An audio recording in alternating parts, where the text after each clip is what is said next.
আসলে আমি গালাগালি করতে চাই না কাউরে, মুখের ভাষাও খারাপ করতে চাই না। আজ পর্যন্ত মুখের ভাষা খারাপ করি নাই, কারো মারে তুলে গালাগালি করি নাই, কারো বাবারে তুলে গালাগালি করি নাই, আর করতেও চাই না ইনশাআল্লাহ। আমি শুধু একটা কথা বলতে চাই, জামাত ইসলামের ভাইয়ের, জামাত ইসলাম দলের কিছু কিছু মূর্খ আবাল কর্মীদের জন্য।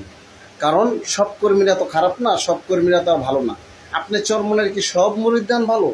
একটা যে চরমনাই করে না, যে মসজিদে জুতা চুরি করে, সে কিন্তু মসজিদের মুসল্লি না, সে মুসল্লি সেজে জুতা চুরি করে। এটা মাথায় রাখবেন।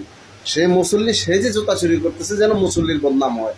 ঠিক তেমনি চরমনাই ইসলামী আন্দোলনের মধ্যে জামাতের ফাটলটা দূরত্ব বাড়ানোর জন্য, যতটা দূরত্ব আছে দূরত্ব বাড়ানোর জন্য চরমনাইয়ের কিছু লেবাস পরিধান করে, চরমনাইয়ের কিছু আইডি খুলে তারা জামাতকে ব্যঙ্গ করে পোস্ট করতেছে। আর জামাত ইসলামের কিছু আবাল মূর্খ কর্মীরা ভাবতেছে সব চরমনাই করতেছে। সেম দুই পক্ষেই এই বিষয়টা আছে। যাই হোক, আমি এককে অনুরোধ করব, কাউকে মাকে নিয়ে, কারোর বাবাকে নিয়ে গালাগালি বন্ধ করেন। আপনি কথা বলেন, কথার মাধ্যমে বুঝিয়ে দেন, যদি না পারেন সরাসরি দেখা করে তাকে বুঝান।